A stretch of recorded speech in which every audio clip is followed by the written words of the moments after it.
Student ये कुछ formulas हैं जो हम क्वेश्चन सॉल्व करेंगे तो हमें ज़रूरत पड़ेगी। जैसे लाभ बराबर विक्रय मूल्य माइनस क्रय मूल्य, और विक्रय मूल्य जब हमको निकालना हो तो क्रय मूल्य प्लस लाभ कर देंगे। ठीक है, जब लाभ से रिलेटेड जब क्वेश्चन आए तो हमें ये करना है। ठीक है, तो क्रय मूल्य बराबर विक्रय मूल्य माइनस लाभ। जब लाभ दिया हो और हमें क्रय मूल्य निकालना हो तो ये वाला फॉर्मूला हम लगाएंगे, विक्रय मूल्य माइनस लाभ। ठीक है, लाभ प्रतिशत जब हमको निकालना है और लाभ दिया हुआ हो, ठीक है, तो लाभ गुणा 100 बटे क्रय मूल्य। क्रय मूल्य और लाभ दिया हो, हमें लाभ प्रतिशत निकालना है तो ठीक है ये वाला फॉर्मूला लगेगा। अब हमें विक्रय मूल्य निकालना है। कुछ ये एक्स्ट्रा फॉर्मूलाज हैं, कुछ कंडीशन में अप्लाई होते हैं। ठीक है, जैसे विक्रय मूल्य हमें निकालना है तो क्या करेंगे, क्रय मूल्य हमें पता होगा, क्रय मूल्य गुणा 100 प्लस लाभ प्रतिशत भी दिया होगा बटे में 100। ठीक है, अब क्रय मूल्य के लिए भी है, क्रय मूल्य बराबर विक्रय मूल्य गुणा 100 अपॉन 100 प्लस लाभ प्रतिशत होगा। ठीक है, ये लाभ के लिए होगा, जब भी लाभ क्वेश्चन में दिया हुआ हो तो हम ये क्वेश्चन में अप्लाई करने हैं। अब देख लेते हैं कुछ हानि के फॉर्मूलाज। स्टूडेंट ये फॉर्मूलाज हानि के लिए हैं। जब भी हानि दिया हो, हानि पूछा गया हो हमसे, तो ये क्रय मूल्य माइनस विक्रय मूल्य हो जाएगा।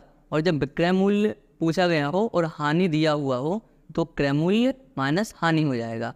अब क्रय मूल्य हमें निकालना है और हानि दिया हुआ हो तो हानि और विक्रय मूल्य दिया हुआ है तो हमें क्या करना होगा, विक्रय मूल्य प्लस हानि कर देंगे। अब हानि प्रतिशत जब हमें निकालना है, हानि प्रतिशत निकालने के लिए हानि बटे में क्रय मूल्य रहेगा गुणा 100 से हो जाएगा। ठीक है, अब विक्रय मूल्य निकालने के लिए और दो फॉर्मूले, मतलब एक्स्ट्रा में ये फॉर्मूले दिए हुए हैं। विक्रय मूल्य निकालने के लिए क्या होगा, क्रय मूल्य का गुणा कर देंगे 100 माइनस हानि प्रतिशत बट्टे 100 हो जाएगा। और क्रय मूल्य निकालना है तो विक्रय मूल्य दिया हुआ होगा 100 डिवाइडेड बाय 100 माइनस हानि प्रतिशत कर देंगे। ठीक है, तो चलिए क्वेश्चन देखते हैं। स्टूडेंट क्वेश्चन यहाँ पे दिया हुआ है, एक कुर्सी का क्रय मूल्य, एक कुर्सी का क्रय मूल्य 450 रुपये है, तो कुर्सी को 540 रुपये में बेचा जाता है। ठीक है, उस एक कुर्सी है, उसका 450 रुपये क्या है उसका क्रय मूल्य, 450 रुपये में उसको खरीदी और 540 रुपये में उसको बेचा जाता है। तो हमें क्या बताना है, लाभ प्रतिशत हमें बताना है। ठीक है, तो यहाँ पे दिया क्या क्या हुआ है, यहाँ पे दिया हुआ है क्रय मूल्य दिया हुआ है। क्रय मूल्य कितना दिया है, क्रय मूल्य हमारा 450। ठीक है, सबसे पहले वो लिख लेना है जो दिया हुआ है। अब इसको 540 में बेच दिया जाता है। बेचने को क्या बोलते हैं अपन, विक्रय मूल्य बोलते हैं। बेचा जाता है तो क्या बोलते हैं, विक्रय मूल्य। विक्रय मूल्य कितना है, 540 रुपये है। ठीक है, 540 रुपये है। अब हमें लाभ प्रतिशत निकालना है तो सबसे पहले हमें क्या पता होना चाहिए, लाभ पता होना चाहिए। हमें लाभ पता होना चाहिए, फिर हम लाभ प्रतिशत निकाल सकते हैं आसानी से। ठीक है, तो लाभ निकालने के लिए हमें एक फॉर्मूला है, लाभ फॉर्मूले की ज़रूरत भी नहीं है। देखो ज़्यादा क्या है, लाभ कब होता है, जब कम में खरीदते हैं और ज़्यादा में बेच देते हैं। ठीक है, तो क्या होगा, हमें लाभ होगा। अब ज़्यादा क्या है, विक्रय मूल्य है, तो विक्रय मूल्य में से क्रय मूल्य को घटा देंगे। तो विक्रय मूल्य क्या है अपना 540। 540 में से हम कितने 450 को घटा देंगे। ठीक है, तो कितना बचेगा अपना 90, अपना लाभ आ गया। अब हमें क्या निकालना है, लाभ प्रतिशत। अब लाभ प्रतिशत का फॉर्मूला हमने देखा था, लाभ प्रतिशत बराबर क्या होता है, लाभ गुणा 100 बटे क्रय मूल्य। ठीक है, इस फॉर्मूले में हम रख देंगे वैल्यू। अब लाभ कितने का हुआ है, हमें 90 रुपये का लाभ हुआ है, गुणा 100 से कर देंगे बटे क्रय मूल्य कितना है 450। ठीक है, 1 0 से 1 0 कट जाएगा। 90 का गुणा 10 में करेंगे तो कितना हो जाएगा अपना, ये हो जाएगा 900 बटे 45। ठीक है, अब इससे इसको काट देंगे, 45 दूनी 90 हो जाएगा और ये 20, तो 20% का हमें लाभ हुआ है।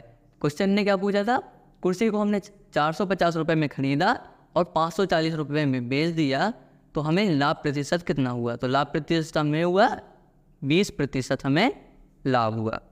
नेक्स्ट क्वेश्चन देखते हैं। स्टूडेंट इस क्वेश्चन में क्या दिया हुआ है, एक पुस्तक है उसका क्रय मूल्य कितना है 500 रुपये है। एक पुस्तक का क्रय मूल्य 500 रुपये है और उसका विक्रय मूल्य कितना है 300 रुपये है। हमें हानि प्रतिशत क्या होगा ये बताना है। ठीक है, तो सबसे पहले हम देख लेते हैं क्या क्या दिया हुआ है। क्रय मूल्य कितना है, क्रय मूल्य दिया हुआ है कितने में खरीदी है, जितने में खरीदते हैं उसको क्या बोलते हैं क्रय मूल्य। तो क्रय मूल्य कितना है अपना 500 है। ठीक है, 500 रुपये। और कितने में बेची है जिसको विक्रय मूल्य बोलते हैं, विक्रय मूल्य कितना है अपना 300 रुपये है। ठीक है, अब हमें बताना है हानि प्रतिशत क्या होगा। तो हानि प्रतिशत निकालने के लिए सबसे पहले हमें हानि पता होनी चाहिए। ठीक है, तो यहाँ पे हम देख रहे हैं क्रय मूल्य बड़ा है, मतलब खरीदी अपन ने ज़्यादा में है और कम में बेच दी है। तो देख के आप बता सकते हैं कि कोई भी चीज़ ज़्यादा में खरीदी और कम में बेच दी तो हमें नुकसान हुआ, हानि हुई। अब हानि तो हुई है पर कितने की हानि हुई है ये हमें बताना है। तो हानि बराबर क्या होता है, यहाँ पे बड़ा क्या है क्रय मूल्य। तो क्रय मूल्य माइनस विक्रय मूल्य होता है हानि का सूत्र। क्रय मूल्य माइनस विक्रय मूल्य। ठीक है, तो इसमें रख देंगे क्रय मूल्य कितना है 500 रुपये है, विक्रय मूल्य कितना है 300 है। ठीक है, तो ये कितना हो जाएगा 200 रुपये। तो 200 रुपये की हमें हानि हुई है। अब 200 रुपये की हानि हुई, अब हमें हानि प्रतिशत निकालना है। तो हानि प्रतिशत का सूत्र हम जानते हैं क्या होता है, हानि प्रतिशत का हानि बटे क्रय मूल्य गुणा 100। ठीक है, अब इसमें हम रख देते हैं, सूत्र में रख देंगे। तो हानि कितने की हुई है हमें 200 रुपये की हानि हुई है। ठीक है, बट क्रय मूल्य कितना है जितने में खरीदी है हमने 500, गुणा कर देंगे हम 100। 200 से 200 कट जाएगा, बचा कितना 200 बटे 5, ये कट जाएगा कितनी बार में 40 बार में। तो 40% की हानि हुई होगी। स्टूडेंट क्वेश्चन समझ आए तो वीडियो को शेयर करें, चैनल को सब्सक्राइब करें। मिलते हैं नेक्स्ट वीडियो में।